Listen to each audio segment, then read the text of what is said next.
I want to thank Study IQ. I would like to thank Study IQ team. Big round of applause to the team, management and staff of Study IQ. Hello and नमस्ते, मेरा नाम है doctor Dipanita और आपका स्वागत है study IQ के educational platform पे।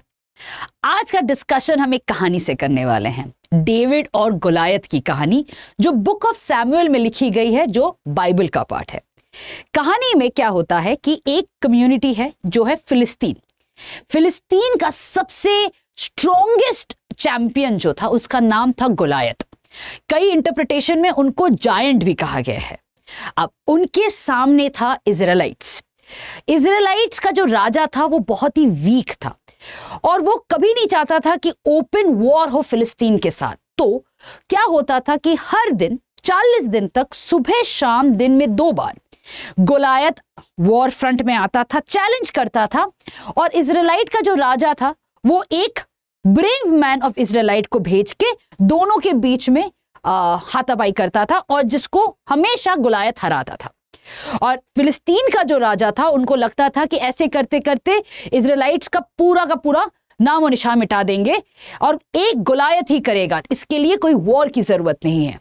तो ये चलता गया 40 डेज तक। फाइनली एक दिन ऐसा आया कि इजराइलाइट के पास कोई भी और स्ट्रॉन्ग ब्रेव मैन नहीं बाकी रहा। राजा के पास कोई ऑप्शन नहीं था, अब सिर्फ औरतें और बच्चे बाकी थे। उसमें से एक टीनेजर जिसका नाम था डेविड, वो आगे आके कहता है कि राजा को कहता है कि भाई आप डरो मत, मैं जाके गोलायत से लड़ूंगा। राजा भी आश्चर्यचकित हो जाता है कि ये कैसे जाके लड़ेगा, इससे तो बेटर है कि मैं एक्सेप्ट कर लूं डिफीट। पर डेविड बोलता है अभी नहीं, अभी मैं जाके लड़ूंगा गोलायत को से। तो राजा तब कहता है काम करो, जो आर्मर है मेरा वो तो ले लो। डेविड कहता है नहीं, मेरे को सिर्फ 5 पत्थर और स्लिंग चाहिए। तो ये राजा बड़ा परेशान हो जाता है, वो रेडी होने लगता है कि भैया ये भी गोलायत के हाथ में मारा जाएगा, उसके बाद हमें डिफीट एक्सेप्ट ही करना पड़ेगा। तो उसकी तैयारी के लिए वो बिजी हो जाता है। अब डेविड जाता है गोलायत के सामने और पहले ही वो गोलायत को एक पत्थर देके सबसे पहले उसको चेस्ट में मारता है, दूसरा पत्थर एकदम सेंटर ऑफ द हेड पे मारता है, जिसके वजह से गोलायत गिर जाता है बेहोश होके। भाग के डेविड जाता है और गोलायत का स्वॉर्ड निकाल के गोलायत की सिर काट देता है और ये सिर वो जाके अपने राजा को प्रेजेंट करता है। राजा देख के चौकन्ना हो जाता है और फिलिस्तीन का राजा समझ नहीं पाता है कि ये क्या हो गया, गोलायत को हरा दिया डेविड ने। तो ये कहानी है बेसिकली एक अंडरडॉग की, जैसे इजराइलाइट्स ने फिलिस्तीन को हराया था। अब ऐसे अंडरडॉग कहानी हर रिलीजन में मिलेगा आपको। हमारे रामायण महाभारत में भी ऐसी कहानियां हैं, बट इजराइल में ये डेविड वर्सेस गोलायत कहानी काफी फेमस है, क्योंकि इजराइल अपने आप को डेविड मानता था, हमेशा से अपने आप को एक ऐसा अंडरडॉग समझता था जो गोलायत जैसी अरब कंट्रीज के साथ लड़ाई कर रही है। बट आज के दिन इजराइल खुद गोलायत बन गया है। आज के दिन जब ट्रूस डील साइन किया है इजराइल ने हमास के साथ, तो इजरायली लोग अपने गवर्नमेंट को कह रहे हैं कि कैसे ये आप साइन कर रहे हो, क्या हम हार चुके हैं? तो आज हम ये समझेंगे कि ये ट्रूस डील का क्या रियलिटी है, क्या एग्जैक्टली क्या साइन किया गया है। हम ये भी देखेंगे कि कतर का रोल है क्या इस डील में। हम ये देखेंगे हमास क्या चाहता है, इजराइल ने क्यों साइन किया है। फाइनली हम ये भी देखेंगे, एक बार ये भी डिस्कस करेंगे कि इसके पीछे का इंटेंशन क्या है इजराइल का for signing this truce deal. चलिए स्टार्ट करते हैं डिस्कशन को, बट उससे पहले want to bring to your notice P2I batch of GS foundation batch 4 जो स्टार्ट हो रहा है 25 नवंबर, 24 नवंबर और 23 नवंबर, इंग्लिश और हिंदी बैचेस।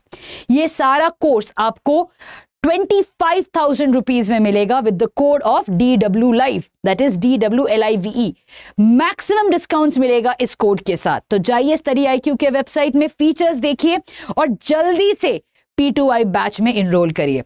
चलिए आते हैं अभी ये ट्रूस डील है क्या।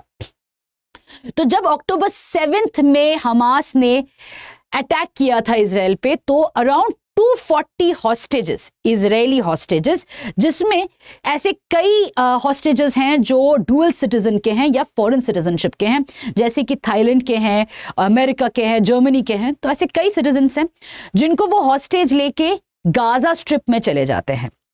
अब 7 अक्टूबर के बाद इजराइल बॉम्बार्डमेंट शुरू करता है गाजा पट्टी पे, and the only thing that Israel has been demanding कि हमास शुड डिसमेंटल और हॉस्टेजेस वापस आए।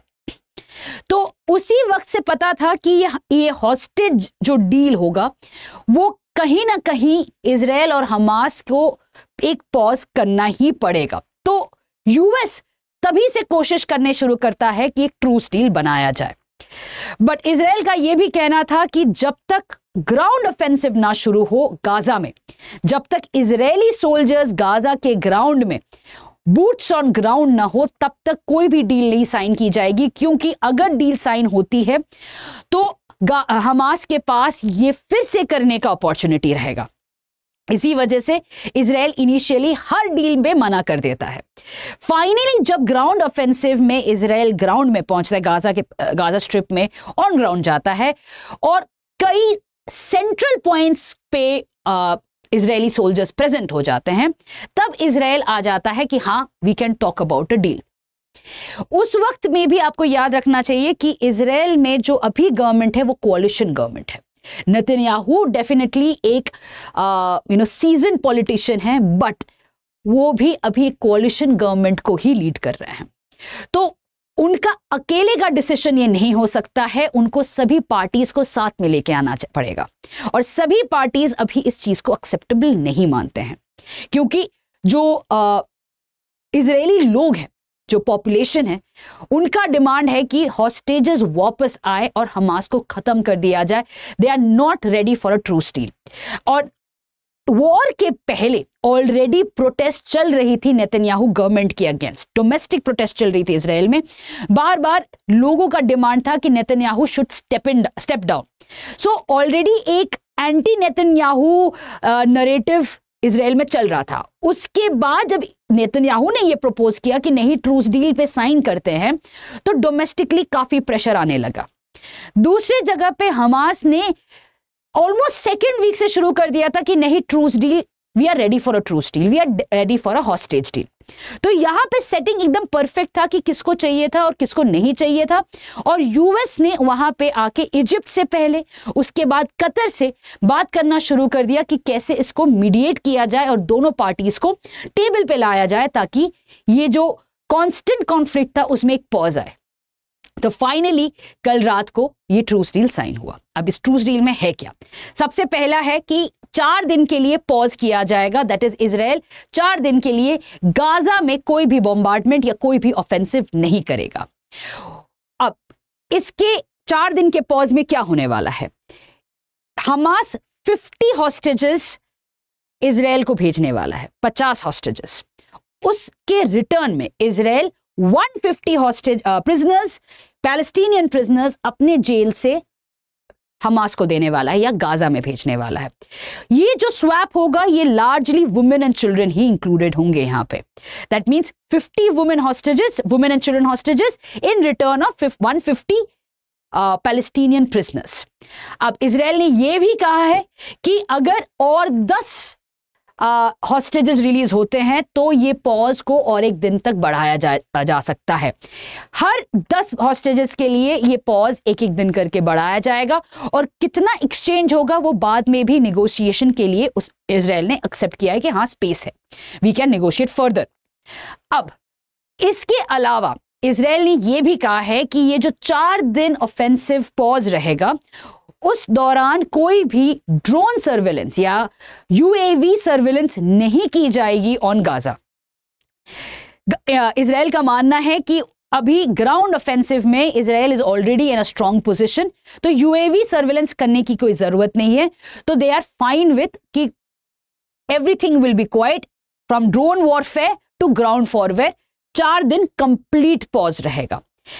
अब इजराइल की तरफ से ये क्यों कहा गया है, ये भी इंपॉर्टेंट है, क्योंकि यहां पे it's just not the political setup. यहां पे आपको याद रखना है कि इजराइल का military along with it Mossad, along with it other intelligence agencies such as Shin Bet भी इन्वॉल्व हैं, और सभी agencies including the political leadership इस बात को अग्री करते हैं कि at this point of time Israel एक अपर हैंड लेके है ऑन द गाजा पट्टी। इसी वजह से सारा पॉज कर सकता है फॉर द हॉस्टेज निगोशिएशंस।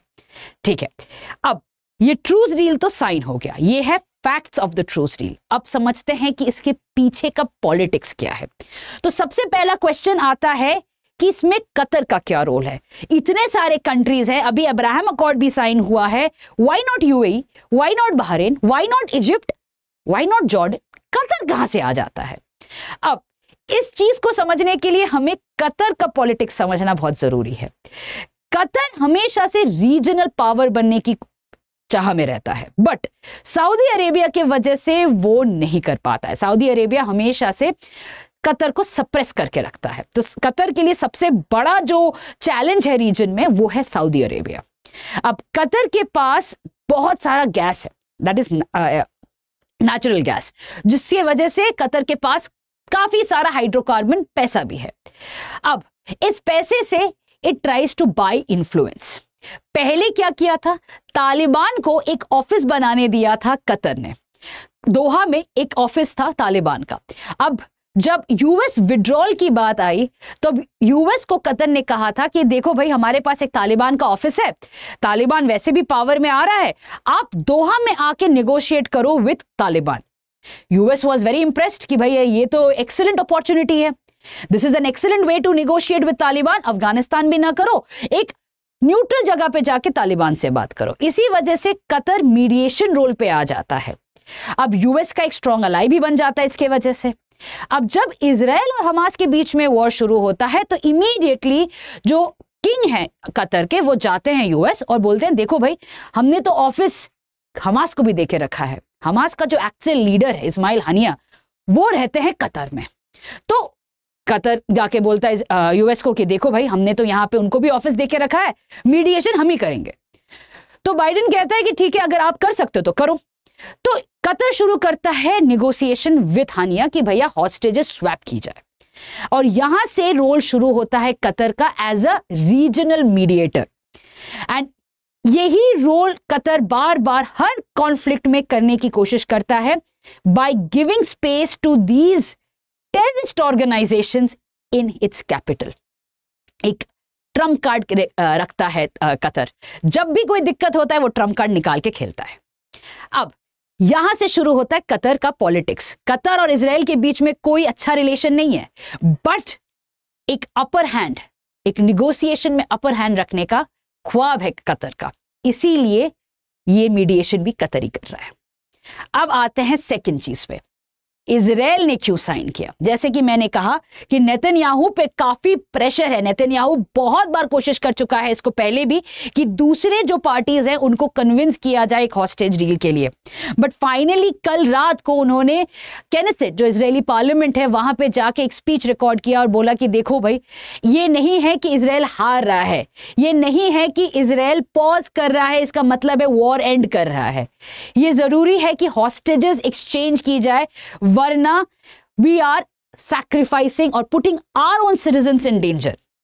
तो एक काफी सेंटिमेंटल सा स्पीच रिकॉर्ड करके ही spread across the different parties, जिसके वजह से दूसरे पार्टीज भी समवॉट अग्री कर गए कि हाँ, ये हॉस्टेज डील साइन किया जा सकता है। अब क्वेश्चन ये भी उठा कि 50 के हॉस्टेजेस के अगेंस्ट में 150 पैलेस्टीनियन प्रिजनर्स, ये इक्वल तो नहीं है। तो इसका जवाब नेतन्याहू ने ये दिया है कि पहले हॉस्टेजेस घर तो आ जाएं, हमें तो ये भी नहीं पता है कि आर दे अलाइव, डेड, क्या सिचुएशन है उनका। एक एक करके घर आ जाएं, पैलेस्टीनियन प्रिजनर्स को छोड़ भी दे, बाद में भी तो पकड़ सकते हैं, पहले तो हमारे बच्चे घर पे तो आए। तो again played on the emotions and got the deal approved by the various parties of Israel. एक चीज तय है, इस क्राइसिस को कैसे नेतन्याहू आगे मैनेज करेगा उसी पे डिपेंड करेगा कि उसके बाद नेतन्याहू पावर में रहेगा कि नहीं। Are we seeing the end of Netanyahu or not will be all dependent how this truce deal plays out. अगर इस ट्रूस डील में हमास को फायदा पड़ता है और Israeli hostages actually right numbers में वापस नहीं आते हैं, तो ये नेतन्याहू का पॉलिटिकल फेलियर रहेगा। आगे बढ़ते हैं कि हमास को क्या चाहिए था। हमास इस कहानी में स्टार्ट हुआ था एज ए टेररिस्ट ऑर्गेनाइजेशन, उसके बाद बन गया voice of the Palestinian leaders, Palestinian people. तो जो ऑर्गेनाइजेशन पहले टेररिज्म के लिए जाना जाता था, अभी वो क्या हो गया, लेजिटिमेट वॉइस बन गया है, वो पैलेस्टीनियन कॉज का सिंबल बन गया है। ऑलरेडी उनका इमेज इंटरनेशनली इंप्रूव हो चुका है, तो वॉर तो वो जीत चुके हैं, परसेप्शन वॉर। अब उनको ये कॉन्फ्लिक्ट खत्म करना है, ये इंपॉर्टेंट हो चुका है, वरना उनको पता है कि कांस्टेंट बॉम्बार्डमेंट से हमास खुद खतरे में है। इसी वजह से ये पॉज इंपॉर्टेंट है, ताकि जो जहां पे कैसे भी असेंबल करके वो लोग एक नया प्लान पे काम कर पाए। दूसरी बात, हर हॉस्टेज जो 240 हॉस्टेजेस हैं, वो सभी हॉस्टेजेस हमास के पास नहीं है। As per the plan, Hamas ने क्या किया था, आफ्टर किडनैपिंग कई सारे हॉस्टेजेस दूसरे ग्रुप्स को भेज दिए थे, जैसे कि पैलेस्टीनियन इस्लामिक जिहाद को भी भेजा था। अब इन ऐसे ग्रुप्स को भेज के क्या हुआ है कि हमास के पास इंफॉर्मेशन नहीं है अपार्ट फ्रॉम द 80 हॉस्टेजेस कि एग्जैक्टली कहां पे कौन है। ये इंपॉर्टेंट हो गया है हमास के लिए eight this point of time कि सभी हॉस्टेजेस का रिकॉर्ड वापस उनके पास आए, उनके पास ये कंट्रोल में आए कहानी। इसी वजह से हॉस्टेज डील हमास के लिए इंपॉर्टेंट है। तीसरी चीज, ट्रूस में हमास ने यह भी मांगा है कि गाजा में जो हॉस्पिटल्स है वहां पे फ्यूल पहुंचाया इजराइल। दैट इज, जो इतने सारे हॉस्पिटल्स में आईसीयू में कोई इलेक्ट्रिसिटी नहीं है, ऑपरेशंस कैरी आउट नहीं हो पा रहे हैं, लाइव्स आर एट डेंजर, उनको फ्यूल से सपोर्ट किया जाए। अगेन एक ह्यूमैनिटेरियन अप्रोच लेके Hamas is coming out to be the voice of the Palestinian people. तो ये है intention, larger intention of Hamas. Hamas already कहानी में डेविड बन चुका है, इजराइल को गोलियात बना चुका है, परसेप्शन वॉर जीत चुका है। अब सिर्फ इस कॉन्फ्लिक्ट को रोकना है। अब ये हो गया हमास के पॉइंट ऑफ व्यू से। अब आते हैं कि आगे क्या होगा इस ट्रूस का। ऑब्वियस बात है कि ये ट्रूस कैरी आउट होगा। 50 hostages will be released, 150 prisoners will be released. पहले भी ऐसे prisoner swap deals हुई हैं, बट इजराइल ने हमेशा जब ये डील्स हुई हैं, हमेशा in the next couple of months, हम वेस्ट बैंक हो या गाजा, ऐसा बॉम्बार्डमेंट किया है कि वो जो प्रिजनर्स थे वो कभी दे वर नॉट अलाइव, उनको टारगेट करके खत्म किया है। सो ये प्रिजनर्स का फ्यूचर क्या है, we all know, they are not going to be free any more. Second thing, Hamas को खत्म करके छोड़ेंगे, ऐसा रिस्क और नहीं लेने वाले हैं। They are going to bombard the entire Gaza in such a way कि हमास एज एन ऑर्गेनाइजेशन और नहीं बचेगा।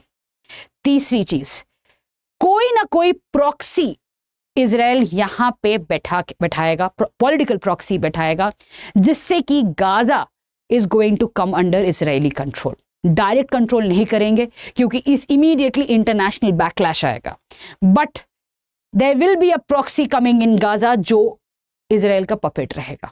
इजराइल अदरवाइज गाजा को तो नहीं छोड़ने वाला after this thing. Now coming to Hamas, Hamas ने भी इसका एक प्लान बना के रखा है, इसीलिए हानिया, इस्माइल हानिया कतर में है। उनको पता है कि इजराइल ये करने वाला है, उनको पता है कि इजराइल जो हमास सेटअप है इसको खत्म करने वाला है, इसी वजह से वो कतर में है, ताकि पूरा का पूरा लीडरशिप ये खत्म ना हो जाए। There is a scope of recouping, there is a scope of coming back.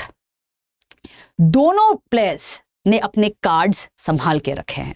ये सिर्फ एक ब्रीफ पॉज है, पिक्चर तो अभी बाकी है। इसी के साथ वीडियो को खत्म करते हैं। Thank you. Study IQ IAS, अब तैयारी हुई अफोर्डेबल।